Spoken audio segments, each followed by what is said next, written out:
Programa Plenitude, com Iraci Campos.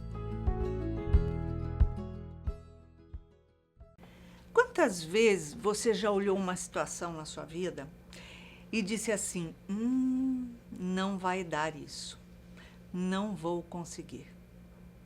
Esse é o episódio de hoje do nosso programa Plenitude, porque vamos refletir sobre os milagres dos pães, da multiplicação dos pães e do peixe, dessa passagem tão importante de Jesus. Afinal de contas, especial de Natal. É muito especial mesmo. E para falar sobre isso, o nosso convidado de hoje é Nelson Tavares. Ele é professor de Direito e terapeuta e vai bater um papo gostoso com a gente nesse especial de Natal. Seja bem-vindo ao Plenitude, Nelson. Obrigado, é sempre um prazer estar aqui. Adoro vir. Nelson, eu fico imaginando 5.000 pessoas e alguém aparecer com 3 pãezinhos, meia dúzia de pãezinhos e falar, olha, só tem isso para comer. E a gente está no meio do deserto, porque lá tudo é deserto e é pedra, né? É terrível aquilo. Aí ele fala assim, não, fica tranquilo. Vai ter para todo mundo. Aí você olha, tipo assim, será que ele bebeu? Aconteceu alguma coisa para alguém falar uma coisa dessa? E é assim que a gente faz na nossa vida, não é? Como é que ele faz uma coisa dessa? Olha isso. É verdade. É uma passagem muito especial, né? E Natal tem tudo a ver com isso. Adorei a escolha.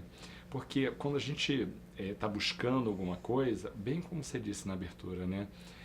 A gente muitas vezes não acredita que alguma coisa possa acontecer. Gosto muito da frase assim, que diz que quando a gente não enxerga caminhos, esse é o exato momento que a gente tem que se entregar à vontade de Deus, porque a capacidade de enxergar o todo, de ter amplitude sobre como as coisas se desdobram, só mesmo estando na condição que Ele está, né? E a gente alcança coisas que a gente nunca podia imaginar. Com certeza, porque é isso que você falou. Quando está numa situação que você não vê solução, você se entrega. Mas muitas vezes você não vê solução porque você fica com o seu foco todo no problema, na situação. E você fica naquele looping. Ai, meu Deus, o que eu vou fazer? Ai, não tem solução. E olha para o problema e olha para trás.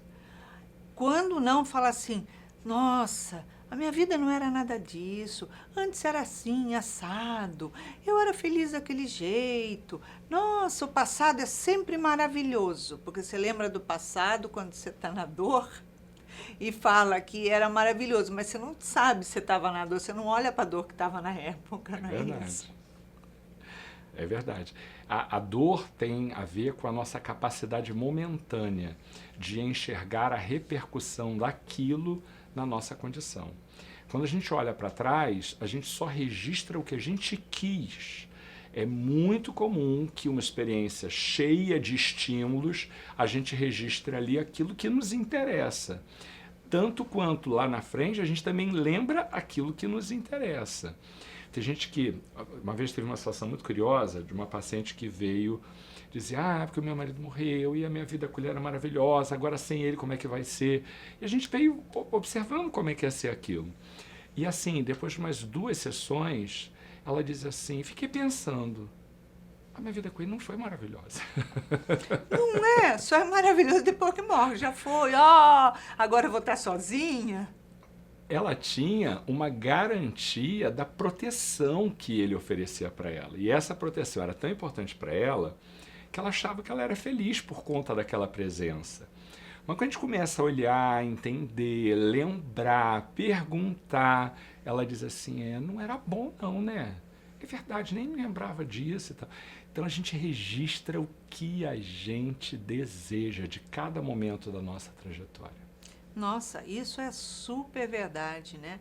Porque quando a gente vai olhando as situações, mesmo quando você olha um tempo difícil que você passou, você acha que não, que era perfeito, que era lindo, maravilhoso.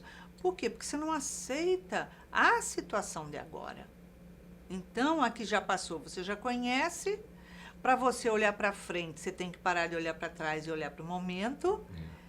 E é melhor olhar para trás do que olhar para o momento, muito menos para frente do que aquilo que você não sabe o que vem pela frente.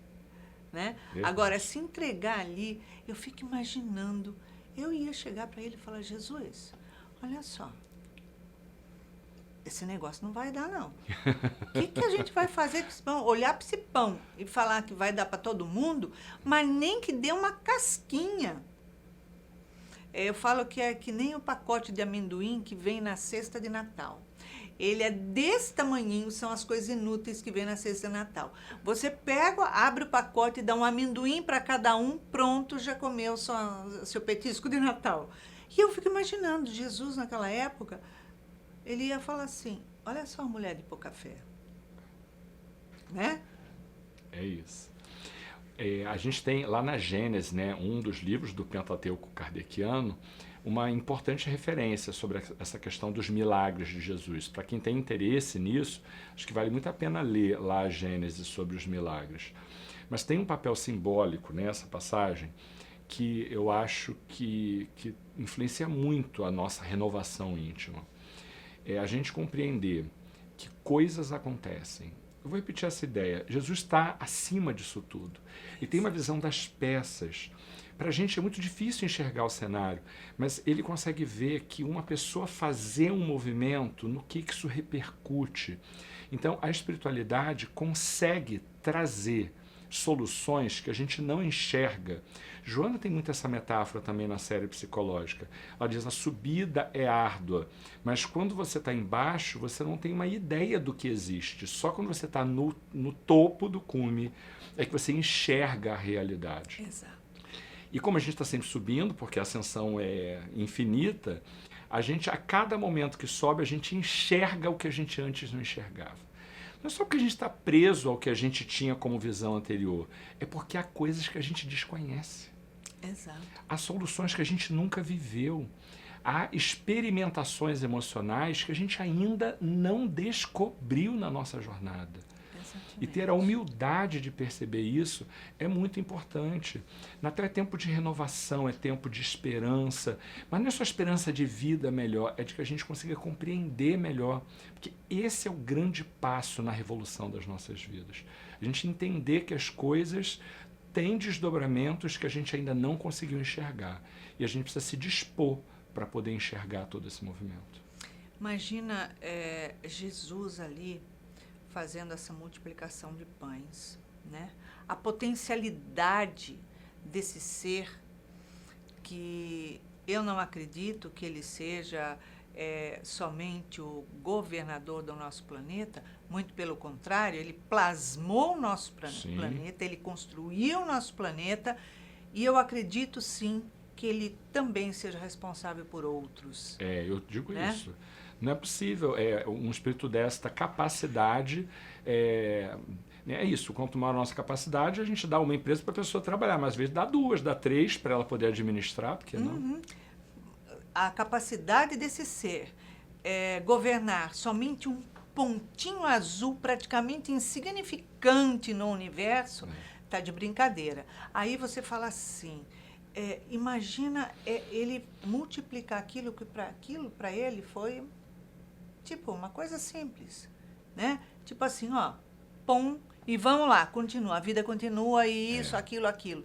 Imagina você estando ali, a absorção, mesmo a distância das energias desse homem, de você conseguir ter essa absorção, porque a necessidade que a gente tem de estar próximo de uma pessoa, quando a sua luz é muito grande, né? A necessidade de estar próximo é imensa para a gente. Porém, a gente não precisa estar assim próximo para absorver. Basta a vontade. Você imagina aquilo como espargia entre aquele povo. Eu fico pensando onde é que eu estava.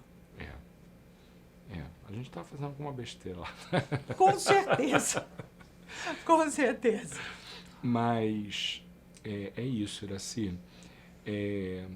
para alguém que é capaz de manipular uma massa gigantesca de energia para formar um planeta, multiplicar pães, cientificamente, não é uma questão só de fé, não, né? Repito que a Gênesis vai tratar dessa questão. A questão da materialização, a questão dos fluidos, isso tudo está na base, né? Jesus não inventava, não fazia mágica, Jesus operava a ciência a partir de elementos que ainda são pouco conhecidos da gente. Então, isso era fantástico para a gente que não conhecia essas coisas. Para ele, era uma coisa absolutamente natural, né? Nossa Senhora. E todo o movimento que ele fez, né, é um divisor de águas na humanidade, antes dele e depois dele. E como ele continua forte da mesma forma, porque quando a gente se conecta com ele, porque é necessário a gente se conectar com Jesus, ter uma relação com Sim. ele diária, Sim. né?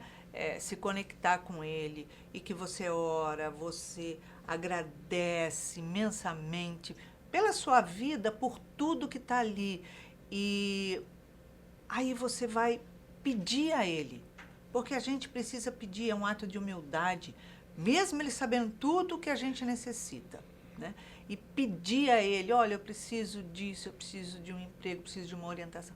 A resposta vem, ela vem com tanta clareza, é a mesma absorção, é a mesma energia de que se a gente estivesse presente com aquele homem representando um humano ali, né? Você sente assim?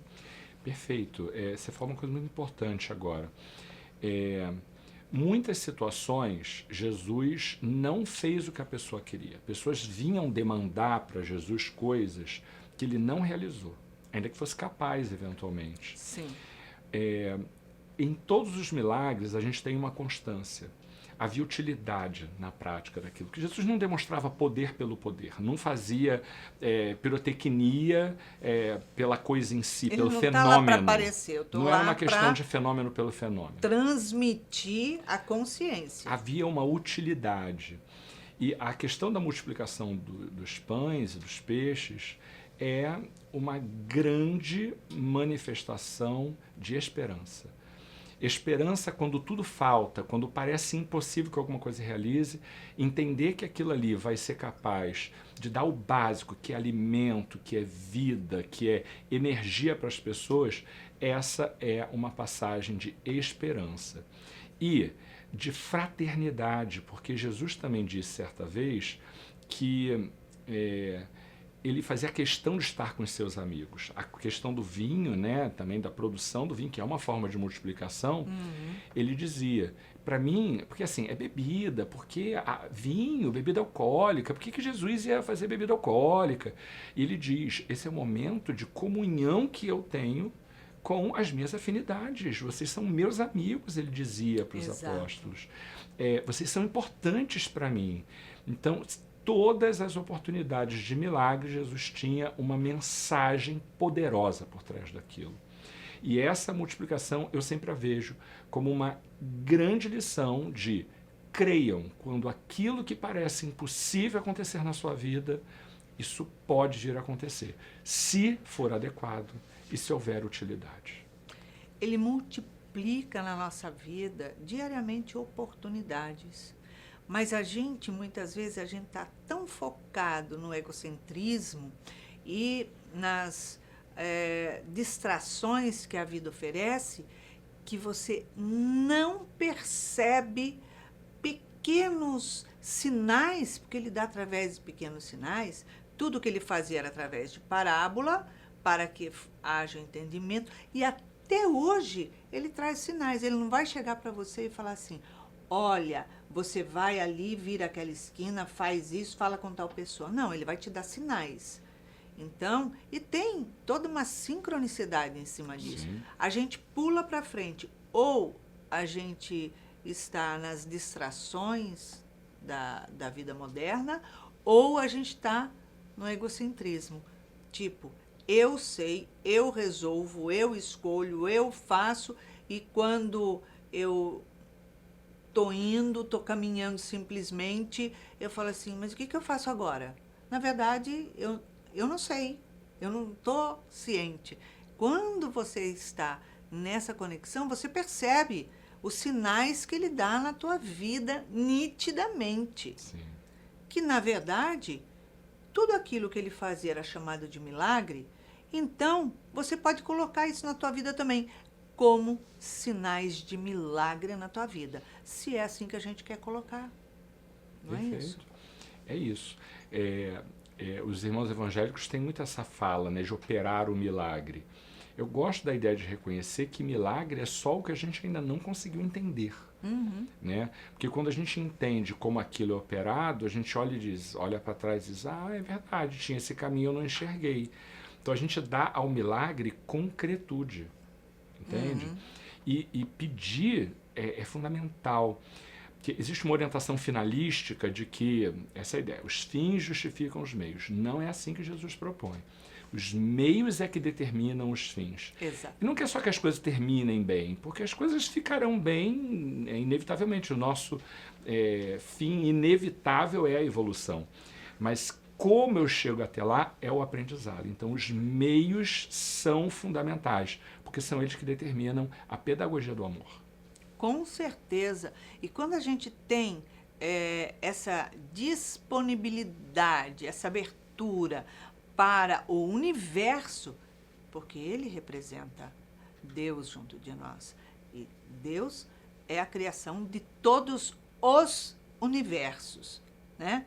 Então, quando você se abre, se coloca à disposição, a sua abertura para o universo, a gente percebe tantas coisas na nossa vida, tantos sinais. Você fala assim, opa, é que a gente passa atropelando tudo. Quando você observa, você fala assim, peraí, isso aqui está querendo dizer alguma coisa, não é tu? Às vezes uma folha de árvore que cai na tua cabeça, que você fala assim, caraca, mas olha só, é um presta atenção que você está levando. Se liga, né? Você tem que perguntar sempre, o que isso quer dizer na minha vida? O que isso quer representar na minha vida? Eu vou em busca de o quê? Não é isso? Grandes descobertas tecnológicas vieram não à toa, não por acaso, mas a partir de fatos que não eram o que se esperava, né? Aí a pessoa olha e diz, nossa, mas presta atenção, né? Olha isso aqui, aconteceu tal coisa, por que isso aconteceu? Aí dali tem a fagulha que leva até compreender aquele fenômeno, até criar aquela coisa. Então tem uma coisa de mérito. A vida é feita de trabalho de todo tipo. Trabalho de remuneração, trabalho no campo do bem, trabalho na renovação pessoal, trabalho na compreensão do outro, na adaptação, trabalho. A vida é feita de trabalho. Prestar atenção, conseguir entender o que cada coisa representa, conseguir ressignificar aquilo, faz toda a diferença. Com certeza. E se a gente busca nas passagens dele, você consegue encontrar uma semelhança perfeita para a atualidade de hoje. Você fala, gente, ele fez essa passagem simbólica e o que isso transferindo na atualidade representa nessa minha caminhada, nessas minhas escolhas, né? A gente nunca faz essa ligação. A gente olha para trás das passagens dele e vê com romantismo, né? Ai, que lindo! Imagina, ele fez multiplicação de pães, ele fez isso, as pessoas todas lá sentadas assistindo ele. Olha só, meu amor, não tinha banheiro. Começa por aí. Um sol do caramba, um lugar feito, né, de pedra, é só pedra. A vegetação lá é a coisa mais escassa que eu já vi na minha vida. Quando você vê vegetação, umas coisas baixinhas. As árvores são muito baixas. Por quê? Como é que ela vai fazer raiz no meio da pedra? Então, e lá uma poeira do cão. Não é romantismo, é uma vivência dura, né? Então, se ele viesse hoje, você acha que ia ser flores? Não, ele não veio para julgar, ele veio para ensinar. Verdade. Toda essa oportunidade chama a gente, né, todos os dias, para a gente conseguir imaginar o que a mensagem de Jesus traz. Porque, repara, tem muita superficialidade, né? A gente se atém muito aos adornos, ao que está em volta, mas tudo que Jesus fazia, cada pequena fala, ele buscava essência e verdade. Então, é por isso que a mensagem dele é imortal, porque nunca a lei mudará. As coisas funcionam como funcionam porque a vontade de Deus é imutável. A sabedoria de Deus permite que as coisas sejam estáveis. E a fala de Jesus, que transbordava verdade e essência, continuará atual por todo o futuro da humanidade. A gente deixando de prestar atenção no detalhe, no fenômeno e tal, o que representava multiplicar, o que representa alimentar.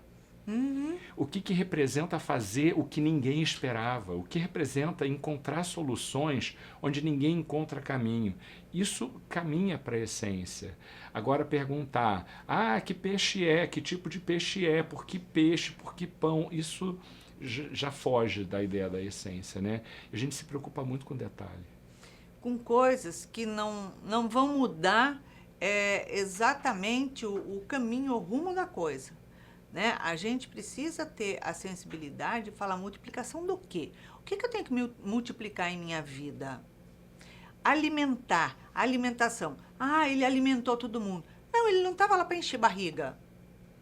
Tanto que era a palavra dele que levava todo mundo lá para ficar tantas horas e sem alimento.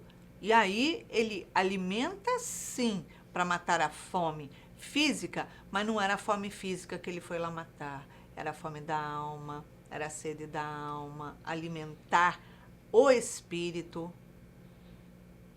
A acolhida, né, que Jesus fez com esse ato, para além da demonstração fenomenológica, o que representa acolher alguém que precisa, né? Eu venho dizendo isso, a gente se atém tanto a detalhe que a gente esquece de fazer o que é bom, de acolher quem a gente ama, de fazer o que é importante para o outro. Estava conversando com uma pessoa que falava o quanto ela estava decepcionada, triste, desanimada, porque o filho, um homem adulto, tinha feito uma tatuagem. E aí, tanta coisa pode ser feita numa relação, tanta coisa pode ser depositada, tanta coisa uma mãe pode ensinar para o filho, oferecer para ele. Apoio é uma coisa que muita gente não tem. Era uma coisa que ele queria fazer. É um menino diferente do ponto de vista da ousadia, da maneira de se vestir, da carreira que ele buscou. Ele é todo diferente. Fazer uma tatuagem era muito compatível com a personalidade dele. Eu nem estou defendendo se é bom ou ruim, porque eu não tenho tatuagem nenhuma, eu não faria. Mas essa mãe fazer disso um ponto de guerra com esse filho, ao invés de compreender a essência, as qualidades que ele tem e saber como pode orientá-lo, a gente às vezes se afasta das pessoas por conta de detalhes tão bobos, né? O que uma tatuagem vai fazer diferença na vida de uma pessoa? O que um corpo faz de diferença na trajetória do espírito? Então a gente se afasta de pessoas por conta de coisas muito pequenas. Então assim, você vai levando aí para a tua vida os teus exemplos, mas a gente se apega a coisas muito pequenas. A coisas que não vai ter valor nenhum. A pessoa é adulta, resolveu fazer uma tatuagem. Primeiro, o corpo é dela, a escolha é dela. Se vai fazer bem ou mal, é problema As dela. consequências serão dela, né, também. O que é que eu tenho que me meter? É a mesma coisa se a mãe utiliza maquiagem, se a mãe faz uma plástica, seja lá o que for, se a mãe tinge cabelo, se a mãe tinge uma sobrancelha, ele vai lá se meter e falar, não, você não pode fazer isso, que é isso? Isso é coisa do demônio? Quer dizer, em outras palavras, é o que ela está falando para ele. O que isso faz diferença? Se a mãe ficasse completamente careca, não tivesse o que pintar, o que fazer, que diferença ia fazer para a essência do espírito dessa pessoa na tua vida? Nenhuma.